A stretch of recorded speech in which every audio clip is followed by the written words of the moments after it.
Match this Saturday at Geo's Park against Orlando City. BJ, it's the team's first match at Geo's Park in more than a month. Can you talk a little bit about what it's like to be back home, and then of course what you expect to see Saturday from Orlando? Yeah, I mean, the whole group is excited, 3 road games. And so for us to be able to come back and kind of restart here at home, we know the fans always bring the energy. We feed off that energy. We've been really good at home throughout the season, and we expect that to continue. So really looking forward to doing it. A very good team in Orlando coming in, a team that's in really good form. Congratulations to them for advancing to the semifinal. When it's in the Leagues Cup, you do root for the MLS teams. So for us, but we know a powerful attack and a really experienced defense combined with a really good coach. So everyone in Geodis should expect a really fun, exciting, competitive match. Thanks, Coach. We'll start with Bob today and just go down the line, and if you have 2 questions, go ahead and ask them. BJ, what did you learn from that last game? Yeah, I mean, I think for us, it's we started off really well. A little bit choppy with the different breaks, but I think for us, it's just how we can remain consistent. I think like how do we stick to what we want to do? We want to still use the ball, control the opponent with the ball. So for us, I think what we really learned from was with that if we do the little things all the time, I think we can be a successful and consistent team. Blair? Yeah, BJ. You focus on process a lot, and you talk about how the day-to-day process hasn't changed, but how has morale been in the locker room with 3 losses in a row for the first time this season? Motivated,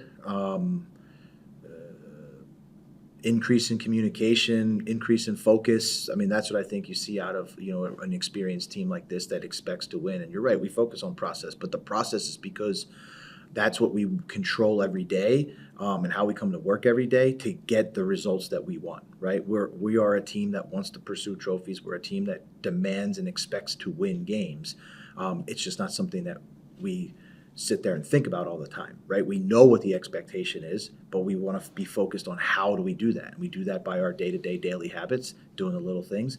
And so that's I would say that's where the group's mindset and focus is at the moment. And then you had 4 players listed in the out on the injury report: Gaines, Lovitz, Meyer, and Washington. Any update on all those 4? To be Gaines out, Meyer out, Lovitz is sort of day to day right now. And who's the 4th guy? Washington out. How much also is this match kind of a litmus test with a team that's neck and neck with you there at the table? Yeah, I mean, the whole Eastern Conference is neck and neck. So, I mean, we know where we are. We know what we have to do. And we know what type of opponents coming in. So for us, they're all big games. And we're happy to be back at Geodis in front of our home crowd to play a big game. And so I think the group will be prepared to give it their best effort. How important is that, the idea of just getting to sleep in their own bed, doing their pregame routine in a familiar environment? No, I think it's crucial, right? I think we're all sort of creatures of habit a little bit sometimes, and for us it's great, and we know the type of energy the energy boost I would say that we'll get when we come out and in front of our home crowd. So for us, it is good to get back to routine, get back to kind of doing our normal preparation, and then we know that little extra emphasis will be here that we'll have I'm hoping 30,000 people behind us.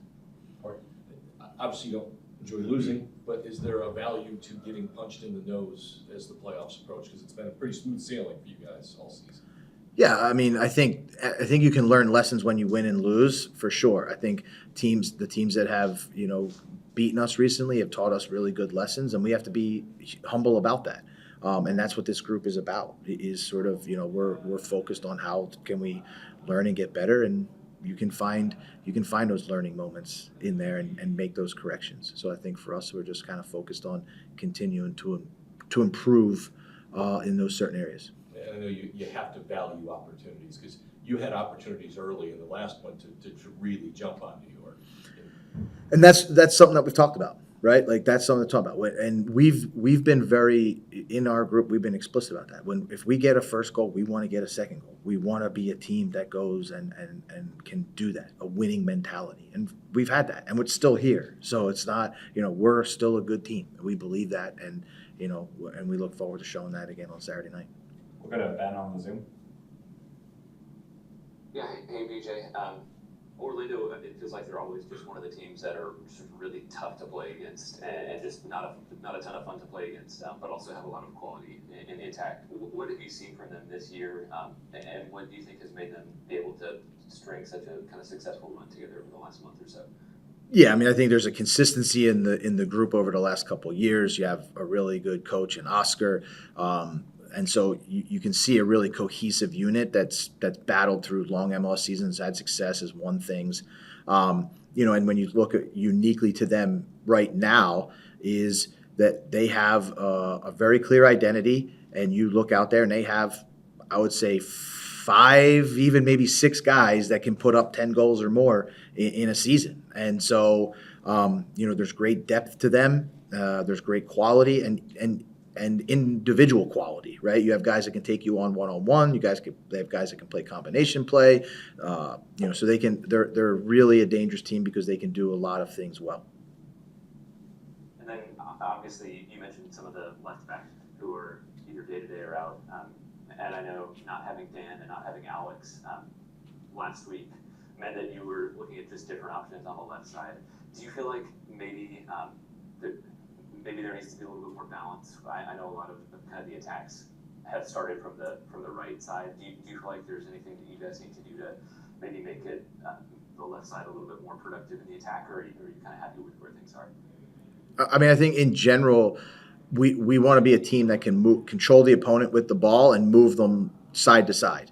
So whether it's how we actually advance our attack and get into the final third, that's not something that I'm overly concerned about. What I am concerned, or what I am focused on, and what we're focused on is, can we move the ball from side to side and get it from side to side, shift the opponent, control them, and then that'll open the spaces that we want to find to advance the attack.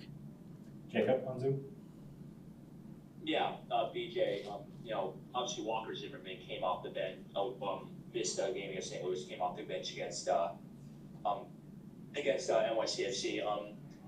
Is there maybe more of a luxury you have with him this season to have, the capable, capable defenders in Jack and Jason that you can trust even, just to maybe not necessarily have to rely as heavily on Walker to make sure he's in the best condition possible?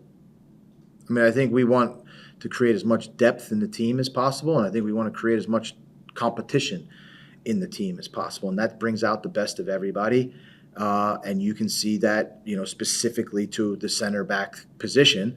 There's been really good performances by all 3 of those guys, and it's a constant battle each week to compete. And I guess what were maybe the biggest things you learned about your team just from the U.S. Open Cup round 16 game against Orlando, which you won 3-2 back in May? I think it's a team, again, that showed our depth, showed that there's guys that can step up and can compete against a really good team away in Orlando. I think there was an opportunity that we were able to score some goals. We were able to control moments in the game or periods of the game with the ball. And, so at the same time, I think there's some opportunities that we could learn from because they have a very dangerous attack. So for us, yeah, it's certainly a game that we would look back on and pull some lessons from. It's 90s night. Can you do some 90s trivia? I guess I can, but I'm not. I'm going to set the bar pretty low. Let's try to keep it easy. All right. I graduated college in 93. Okay. You've got one player who was born in 93. Do you know who that is? 93. So 20. No.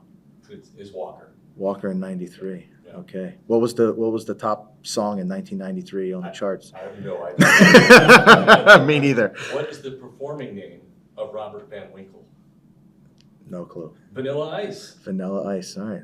And you're wearing the Jorts kit tomorrow night. Okay. What 90s tennis star made jorts popular? Agassi? That's right. Okay. Go. Thanks. If you kept me in the sports world, I may have been able to. I give you 2 out of 3. Got it. Fair enough. What better way to end than Andre Agassi? Thank you guys. Thanks, Coach. Appreciate it. Thanks, guys.